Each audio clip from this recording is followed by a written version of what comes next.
All right, well, I'll reintroduce myself. My name is Debbie Bergman. I am an acting practice consultant for the Thunder Bay Zone. And we have a big area, but I'm going to just do a little session on the health inequalities and social determinants of Aboriginal people's health. So this is Round Lake on the slide, and this is actually where I'm from. It's a Sulaka community. It's about 1,000 people that live there. I think about 3 years ago, we got a bridge. So we were able to drive in and out far. It takes about 3 hours from Round Lake to Pickle Lake, and then Pickle Lake to Thunder Bay is about another 5-6 hours. So it's a long drive, but we drive in and out, and people have access that way. It's still considered a flying community. So for you going to Round Lake, those of you, there it is. It's a very nice community. My family is all from there on my mother's side, and it's where I grew up. So this presentation I'm doing, I just do a disclaimer right off the bat. The information I'm giving is based on my experience, my knowledge. I don't represent all First Nation people by any means whatsoever. We have very unique communities and cultures and traditions. So just so everyone's aware, what I say is not necessarily the same for each community, each area. Okay, I just want to say that, get that out of the way. Okay, so we'll just continue on. If you have any questions, by all means, put in the chat. If I don't see it, maybe somebody can let me know. Otherwise, at the end, we can just have some questions. So I'm hoping, keep it short and sweet. At the beginning is the information on a study that I kind of followed. It gives direction to this presentation. And at the end, some pictures, and then we can do questions. All right, let's see if I can do this.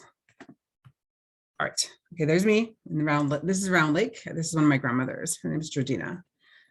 She just passed away a few years ago, but this is how a lot of our elders are. They like the scarves, you know, the sweaters and things like that. So that's there. Oh, you know what? I need to actually minimize this thing. Okay. So what is social determinants of health?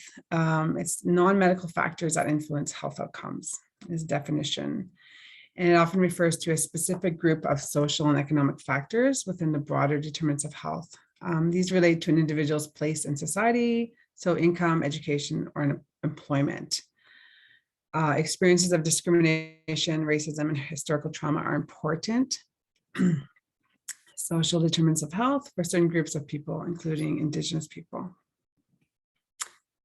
So they have an important influence on health inequalities. They're considered like unfair and avoidable differences. The unfair and avoidable differences in health status seen within and between countries. This is WHO's definition.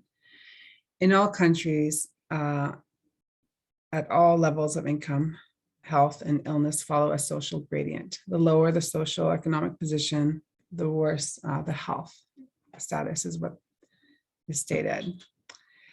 So looking at Canada, we are one of the healthiest countries in the world. They say there's more opportunities to lead a healthier life. So differences in health status of individuals and groups are called health inequalities. Health inequity refers to health inequalities that are unfair or unjust and modifiable. So, for example, Canadians living in remote or northern regions may not have access to nutritious foods such as fruit and vegetables, and that's something Liz has touched on in comparison to other Canadians. Health equity is the absence of unfair systems and policies that cause health inequalities. So health equity seeks to reduce the inequalities and to increase access to opportunities and conditions that are conducive to health for all. So that's just definitions. Get that out of the way. So the 12 determinants of health, which can influence health equity in positive and negative ways.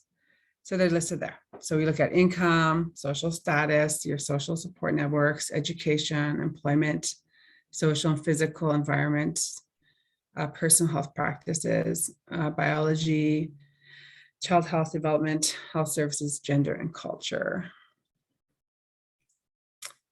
So I feel like my screen is so big. Oh, shoot. Okay. A holistic perspective of health. So Indigenous people embrace the holistic concept of health that reflects your physical, spiritual, emotional, and the mental dimensions. These dimensions of healthcare are influenced by a broad range of the social determinants. So this is in Round Lake as well. This is my daughter. She's gone off to take a picture of the sunset. We were ice fishing, I think, that day. So utilizing the article or the research that was done by Reading and Ween in 2009, it is an older article. However, it does still hold merit like today. So they figure there's 3 determinants of health that they look at. You have your proximal, which is close, your intermediate, and then your distal. So we'll just talk about them briefly, and then I'm not going to talk about all of them, but I'll just touch on them briefly so you're aware of them and how they affect the health. Sorry. Okay, I'll close them back. Proximal. So these have the most direct impact on physical, emotional, mental, or spiritual health. So they include health behaviors, physical environment, the education, food insecurity, and employment and income. Health behaviors, these include increased rates of smoking, the alcohol use, lack of exercise, and poor diet. And these result in increased rates of cardiovascular disease, diabetes, lung cancer, and so forth. So the things you do will have a direct effect on your health. So this is just a picture of Martin Falls, the gravel road, and this is their arena.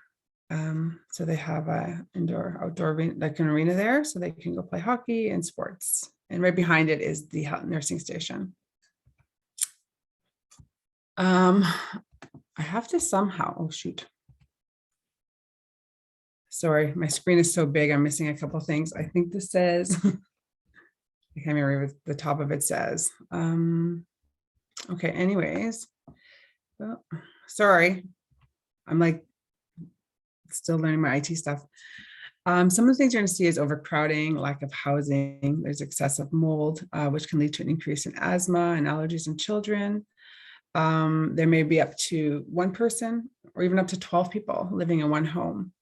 And this is based on the availability of housing in the communities. Sometimes there's issues with poor sanitation and waste management. So some communities will have sewage that will just run into the sewer lines and it gets drained. Other people have septic fields, and there'll be a vehicle that'll come around and take their waste away. And water is sometimes delivered directly into the houses if they have the water lines. Others have water trucks that drive around and bring water into the homes that are kept there with holding tanks. So again, these are issues that can contribute to some health problems in the north. Okay, unsafe water in communities. So a lot of times there's boil water advisories that are still ongoing in the north for many communities. I just took a picture of this. This was Round Lake when I was staying at the clinic, and we had issues with our water treatment plant. It wasn't pumping properly or something like that. So the water came out a bit brownish. Usually it's not a problem. Usually we have great water. But anyways, this was the time we're not supposed to drink our water. But I just want to let you guys know, like, to look at this, you can see how all the sediment went to the bottom of the tub. And these come into play, like say you have a baby with eczema or somebody with a skin condition, and you say just wash it, keep it clean. But it's important to know the water conditions in the community. Sometimes it's hard, and sometimes it actually contributes to the conditions that they're having. So I would tell people, like, boil the water first, even just for dressings and things like that, not necessarily just for drinking it, but for taking care of their skin. Education varies in the community, but education will have an effect, as you know, with your health. And so for many in the First Nations, it can be very challenging. Some places have only up to grade 8 They have options of going to do online courses for high school. So they can do KNET high school and things like that. There are a couple communities that have grade 12 available to them, so their youth don't have to leave. Yeah, but this makes it very difficult because a lot of times we still have to send our children up to obtain high school, to obtain their high school education. So they'll go to urban settings like Sulakaut, Thunder Bay. Some will live, like there's still Pelican Falls High School, there's Dennis Franklin Cromartie School in Thunder Bay, but they don't do housing, but kids are placed in the city. So, you know, your child is in grade 9 will have to come and live with strangers sometimes. And that's challenging. I went to high school that way. I went all over, and we plopped in living with some strangers. And unfortunately, they were usually really nice, but it does make it hard. It makes, because you get lonely, and then you're like, well, I don't really like this home. I don't like the rules. I don't know this food, and things like that. So that just makes it a little difficult. So all these issues can lead to just rates of the youth not finishing their education initially. And sometimes they come back and they give it a try, they get a little bit more prepared. But culture shock is definitely an issue for some of them when they come out, because many have not traveled a lot to urban settings, and others have. So just to be aware of that. Food insecurity. I can't read the top of my slides. So food insecurity of market and traditional foods due to remoteness or accessing fresh, healthy food. As Liz talked about, food is expensive. This was some cheese slices. They were $15.50. So a lot of people do traditional hunting. This was around like the picture of the moose. They were smoking the moose meat. This is a picture of my husband. I think he was frying fish. This was outside in a teepee outside of the nursing station in Round Lake. So we had gone ice fishing. So we were cooking some food there. But it does make it very difficult to, to sometimes eat healthy and from all the 4 food groups. It's easy to say, eat 3 vegetables or 3 fruit and, and things like that. So the costs are high. And what we've done previously is we've done cooking classes in the community. We go and shop by what's at the Northern, and we'll make meals. And we invite people in the community who want to come, like young moms and things like that, and say, okay, we're going to make a meal for 6, for $30 or something like that. And so they can, using the products that are available to them, and do things like that. And we have traditional cookouts as well. We get people like elders in the community. We'll say, let's teach us how to clean the fish and how to prepare the fish and things like that. These are, again, more traditional foods. This is just bannock on the left. Actually, I made that bannock. It's our traditional bread. Second one is moose stew. And the third picture on my right is just some fried walleye that was actually right. You can see it's on a beach, so it's right from the lake with some fried potatoes, and there are some smokies that were just thrown in there. Okay, so employment and income. So many communities still have high rates of unemployment. There are more and more opportunities though, with things going in like Watay Power and different initiatives in the community for training. So many communities up in the Silicate area are close to the mine, and they'll seek employment in these settings. Again, if your income is low and you're experiencing poverty, that's a serious issue. It leads, as you know, to lack of nutritious foods, high rates of diabetes, because you don't have the choices. Like I would say, I went to buy an apple one time, and one apple was like $1.50. And a bag of chips was $1. I was like, well, which one should I take? And that's just the reality of what's up north right now. So with the high rates of diabetes and obesity, sometimes you have an increased rate of cardiovascular disease, and renal health is affected. Poverty can lead to increased rates of anxiety, insecurity, feelings of helplessness, because it's really hard when you're trying to figure out how you're going to get enough food to feed your family for, a week or 2 weeks or what have you.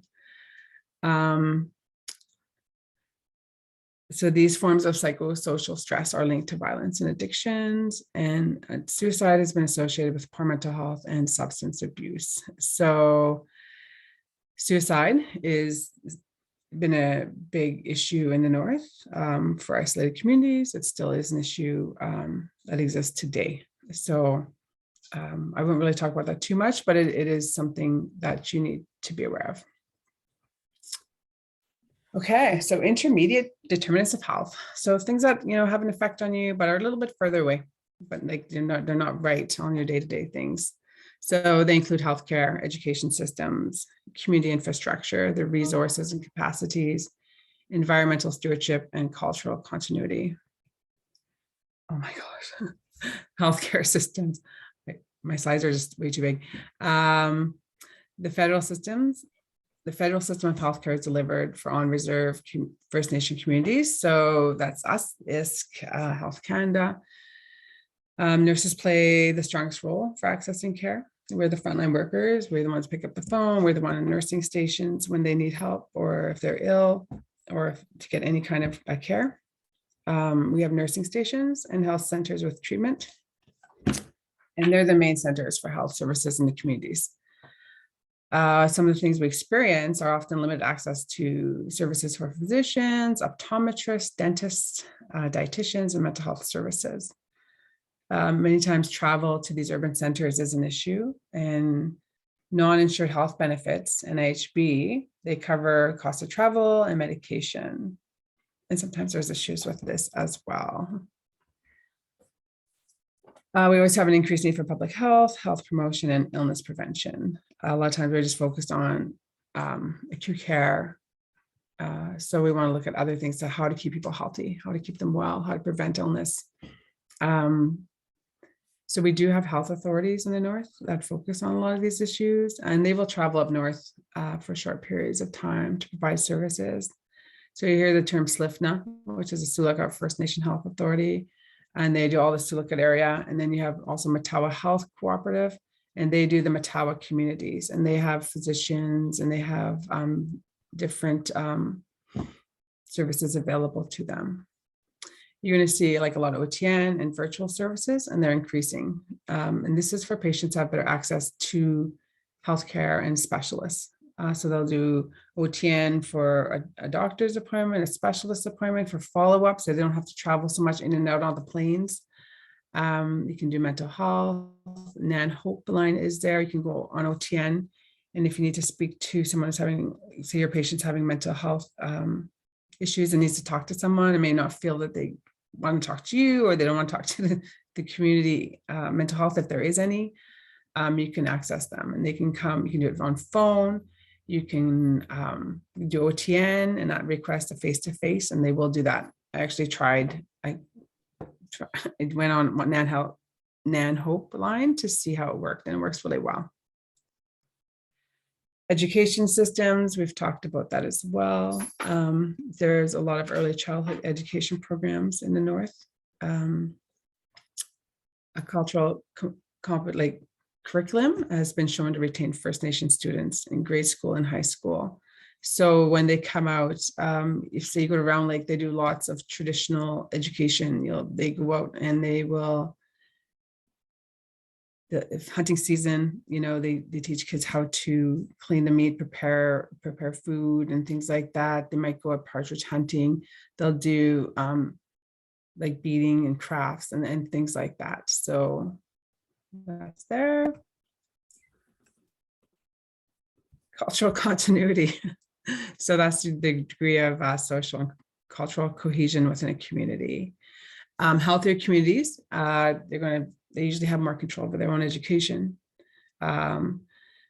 They have better control, like more control of their policies and practice of health and social programs.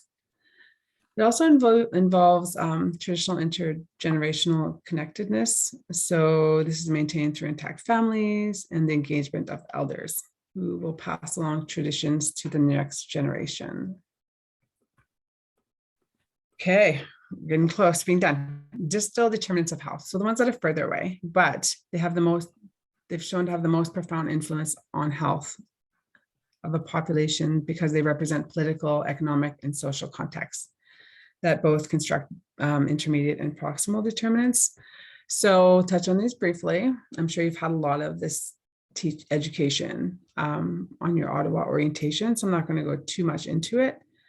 The three determinants that they look at in this article is colonialism, racism, and social exclusion, and self-determination. Colonialism impacts the health of First Nation people by producing social, political, and economic inequalities that tend to trickle down through the construction of unfavorable, intermediate, and proximal determinants. So historical. So you look at history, and there was this displacement from the traditional land in the 20th century. A lot of times they were put on these reservations. First Nations people were put on these reserves, and they were restricted or forbidden to fish, trap, or hunt for sustenance. So that made things very difficult because that's how they lived. That's, my grandfather was a trapper, and he would go with his family by dog sled, and they'd go through the trap line. Or nomadic, they live here, then they would live like in Windigo and then North Caribou, and then everyone was corralled and put on these little reserves, and they weren't allowed to do these things. So that led to a lot of issues. So the political purpose was to assimilate the First Nations into this dominant culture. And I'm sure you've heard about all that recently. Residential schools, institutions, they were the most powerful mechanism of assimilation. So you look at culture, language, family ties, and community networks. They were destroyed, damaged for generations for the First Nations, the Métis, and the Inuit children. The result has been dramatic and devastating social culture change among all First Nations people, including disengagement by many from their ancestry and culture. Just go back to residential schools. People always think that this was like far, far away. This was something that was like from a long time ago. Not really. My mother went to residential school when she was about 5. I think she was about 15, 16. And then she went to high school down in Southern Ontario. I went to residential school when I was 15, just for a short while. Then we had a riot and we all went home. But, and that was like 35 years ago when I was doing that. So it's not way in the past. It's still like, affects people in this our lives today who went to residential school or their parents and things like that. So it does have a profound effect on health and culture. Okay, racism and exclusion. So racism and its subsequent social exclusion continue to create barriers to First Nations participation in the national economy. I don't know about that, but anyways, that's something that was stated. Systemic racism in the healthcare system contributes to the distress many First Nations feel when accessing healthcare. And that's legitimate. Like, I feel that, it's something that does exist for First Nations people. Like, I know even for myself, like when my kids have to go to the hospital, I'm like, well, I better go with them just to make sure they get the care they need. And that's just systemic racism that's filtered through the system. And so when you're seeing a patient and maybe they feel, you think, oh, they seem like they're angry or frustrated or whatever, I always say it's probably not me, like something's probably happened to put them in this way of thinking, or, sometimes it might be me, but usually there's a reason if they're angry or frustrated. And it's usually something that's maybe happened to them or been said to them in the past. So just to be aware of it. And when you're, just for you guys to be aware. Self-determination. So for improved health, First Nations must participate equally in political decision-making and take control of their lands, economies, education system, and social and health services. So this is occurring slowly with the transfer of healthcare services to the band and tribal councils.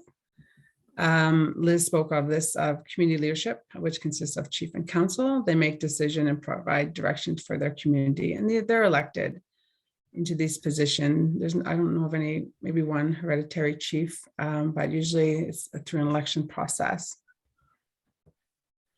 So in conclusion, social determinants at proximal, intermediate, and distal levels influence health in complex and dynamic ways. I hear somebody whistling.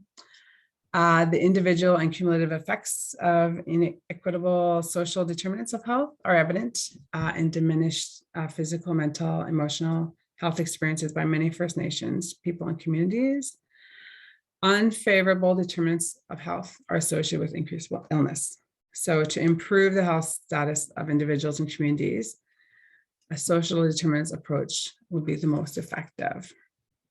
So after saying all that, I just wanted to focus on some of the positives because it seems like it's all negative. But I think a lot of the positives for our communities up north is there's a strong sense of family, strong community and family life. I know if there is an issue, say there's a family that has no wood for their wood stoves, the communities usually will rally, they'll donate some wood. So that house is warm and their stove is going.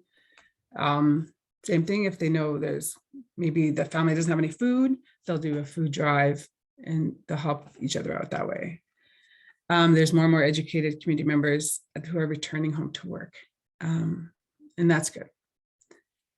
And like for nursing and different things, education, we're having more of our own teachers and economics if they've done and things like that to help. There's more and more people returning. There's always usually, like I know for Round Lake, there's a big focus on education. We're always encouraged to go to school, and come home and share with what you've learned with everyone. So there's community advancement in employment and education, and we have very beautiful lands and water. We have many, many lakes, and you're going to see that when you travel up north. You're just going to see lake after lake after lake.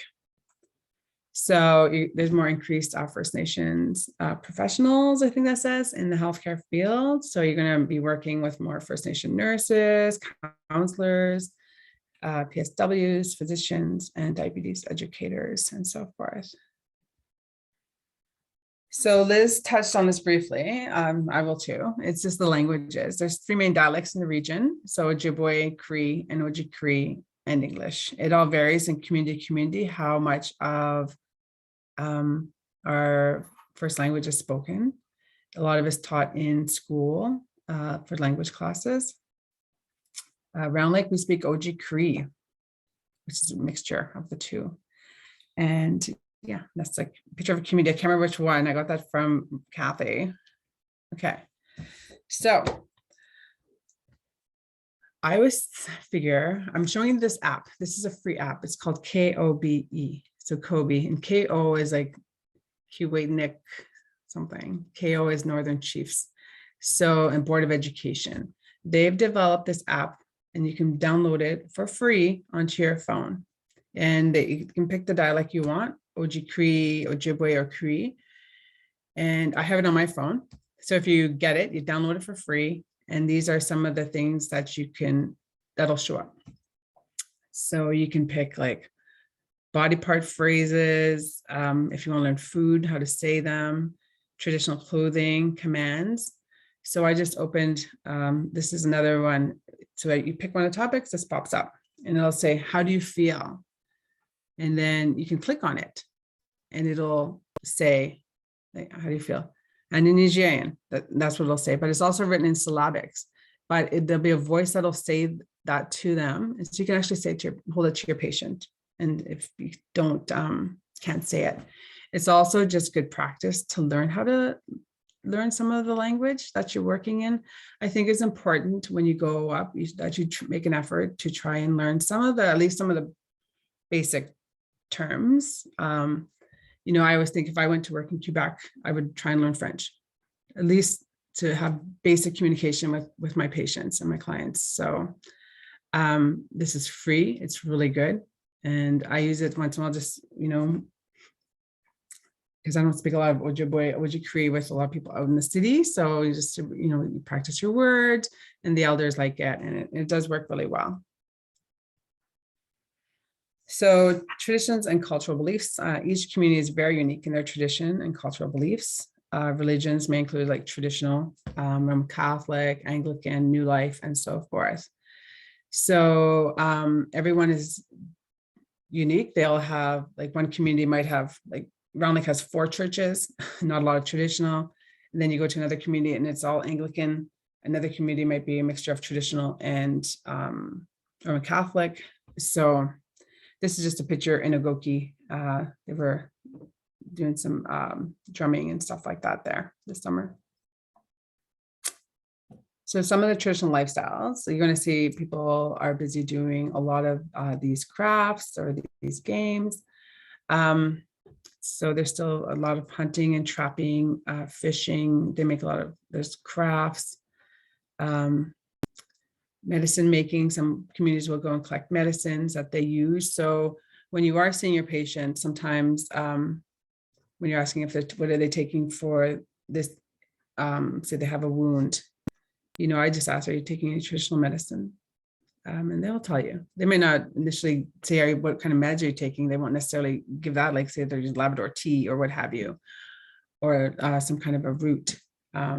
But we do have quite a few traditional medicines that we use in the communities. Yeah, so they play a lot. There's a lot of sports. There's a very large younger population in the communities. So depends on where you are. Some communities are very active. They have a lot of games. They have a lot of things happening, whether it's ball hockey and volleyball or and different things like that. So some crafts. This is a picture on the left is just a purse that my mother-in-law made. She beaded that. I thought it was kind of cute. She's 86. And there's another, just this little rock art from Mishkigogumunk. It's a picture of me and my grandmother. We were just laughing because she made those mucklocks she's wearing. Mine were from, I don't know, Zulily or somewhere. So I was just teasing her, saying, I'm going to wear your skirt. So yeah, that's crafts. Summer activities. There's a lot of shoreline fishing. People are kayaking, canoeing, boating, just being out on the land. This is a picture just at the Round Lake by the Northern Store. So just beautiful land, that's all. Some winter activities, there's a lot of snowshoeing. This also is also in Round Lake. We were ice fishing. There's ice fishing derby. So they made all these holes, so we're all sitting there. Yeah. So it's a lot of fun. They usually have some good prizes. Winter, like snowmobiling, there's the snowmobile trail. It's very crisp, very clean air. I posted this picture one year in Round Lake. We got a lot of snow. And they had to hire people from the community to come in, dig out the doorways to the residents in the back. Just, because if there's a fire, you need to be able to get out of the building. So the snow was that high. And it varies. Sometimes we get a little snow, but we usually get a lot of snow. Transportation, Liz showed some pictures of the winter road. This is going to Pickle Lake with the transport.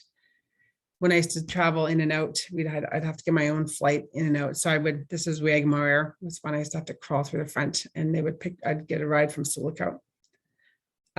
All winter road on the bottom. And this is what during the summer, this is what the roads usually look like. There's this clear opening, and we wait for snow when they get plowed. Some of the roads up north, like the one on the left, just a comparison, this is in White Dog. It's all paved roads. And this, I think, is Casablanca. The roads are different. So just to point out the uniqueness of each community, they're very different. There's some similarities, but each community is, unique for themselves. Flying, a lot of times you'll see bush planes. These are what I call bush planes. They're float planes. This is Regmar, it's a beaver. That's what the plane is called. It's called a beaver. This is also the same plane. And this was for the games for Canada Day. The plane would fly over and someone would drop out balloons from the plane. And people would run out and try and catch a balloon because some of them had prizes, like little papers in them with prizes, whether it's a gift or a money prize. So animals in the north, just to touch on them. I think Liz did that, but we like moose. We're very excited to see moose because we eat moose. And this picture of an eagle. So yeah. Dogs. Kathy provided me this little picture of a dog. I believe this is in Fort Severn on the left. Cute. This dog on the right is scary. This is dog around like this little, but anyways, you're going to see, everyone thinks this is big dogs, pack dogs that run around up north, but we have a lot of little dogs as well. This guy's vicious. So bears all the time. You got to be careful of the bears. You know, they're very strong, and bears are not our pets. They are wild, and just to be respectful of them, just to know, like, especially if you got a mama with 3 cubs, right? She can be very aggressive with her babies. So yeah. And the staff will tell you, they'll be like, oh, there's a bear around town, or there's a bear there. Like, you know, don't go walking because right now, because there's bears, and you just have to listen and heed that advice from them. Pictures of clinics, there's Kiwaywin. This is a health center in White Dog. So again, very different. This is beautiful. This is a relatively new health center. Pictures of air ambulance. They look like they're either orange on the right, or they can look like, these are SkyCare. These were 2 ambulances that came together to pick up. We had, up north. So that's it. This is a picture of my cousin's baby. So, and that's a papoose, and we use a lot of Tikanagan still up north. So yeah, thank you for joining our nursing team. And that's it for me. If you guys have any questions, let me know.